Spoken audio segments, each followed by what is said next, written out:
Now, many people wonder how Bigfoot can move uninhibited through the thick brush, but we have a theory that it has something to do with the fact that they don't have the clothing and the clothing noise that a typical person would. So we've come up with an experiment to test, and Andy's going to show us how this can be done. Okay, and in a second. Okay.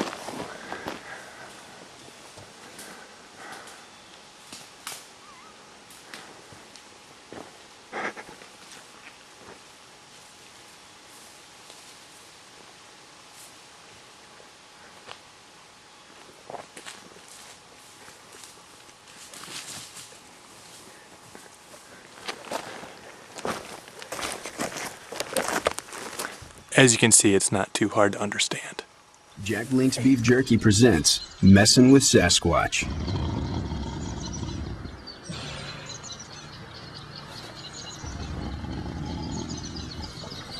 Let's go.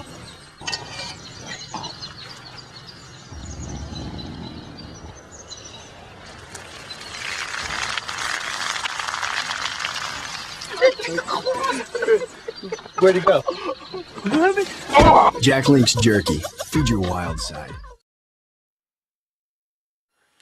Alright, if you remember earlier in the trip we came across some suspicious dung.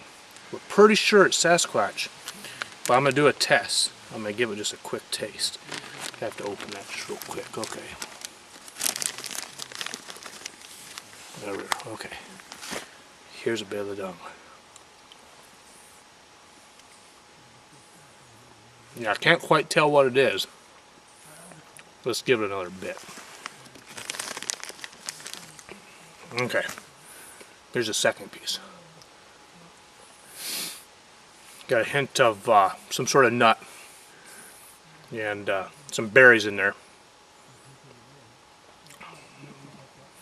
He's definitely in his omnivore state right now. He's not getting a lot of meat.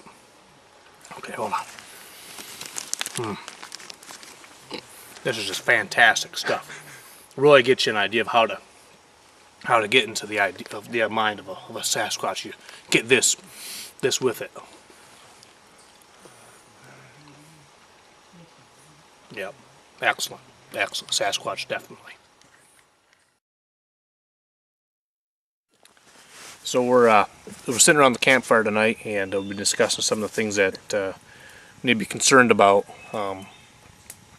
in case we have a Sasquatch approach the camp. So a couple things that we're going to talk about is not looking directly at sounds. If we hear something, try to do glances. If we do want to look, we don't want to look directly, and we don't want to show our teeth. You know, kind of big smile, anything like that. That's a sign of aggression. So Ryan is going to demonstrate for us what not to do.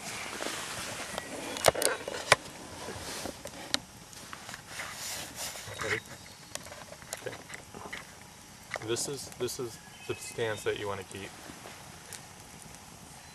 This is considered a negative stance.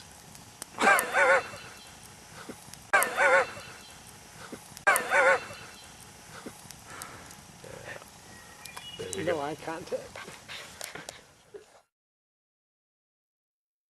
Many people believe that the Sasquatch has a very strong odor, and that's one of the signs that one's in your area. In Florida, they refer to it as a skunk ape because of that scent.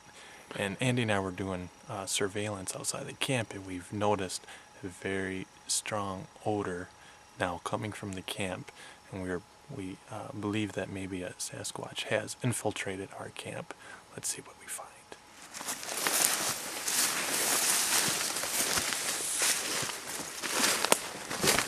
You guys notice any smells here? Smell? No. Haven't noticed anything, have you? Nothing, no. Oh. No. I think we found our source. Ooh. I want to cover those up. Attract a female skunk ape. Well, it's our last morning in camp, and we had low activity, a little wood knock off to the south And we think he came in a camp, and sometimes they get real inquisitive, especially about campfires now, and they'll even drag their finger or a stick to the campfire. And so we're hoping that maybe they did that and left us some sort of signal. Let's see. Hey, let's check this out.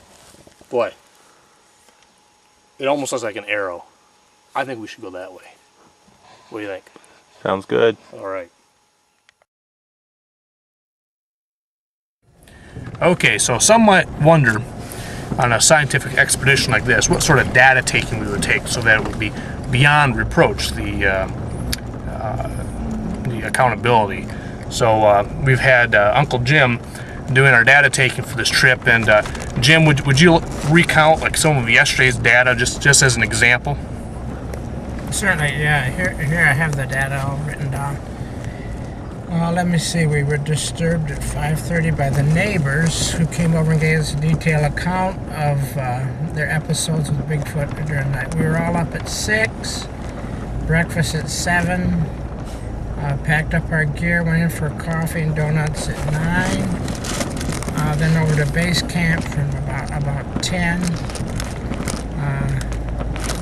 back for coffee at 11, then back in the woods to our camp around noon, went for a long hike along the vista.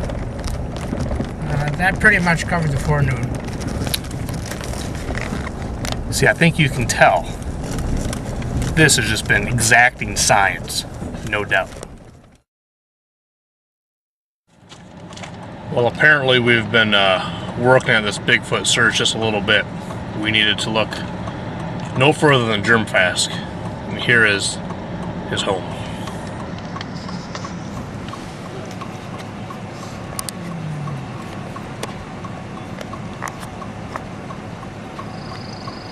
Who would have thought it had been clearly labeled?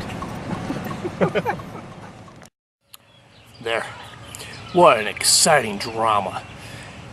I hope you enjoyed this as much as I did. This was just a fantastic opportunity to learn a little bit more about Sasquatch. And I think, looking back on this documentary, you might say, how could anyone doubt the existence of Bigfoot?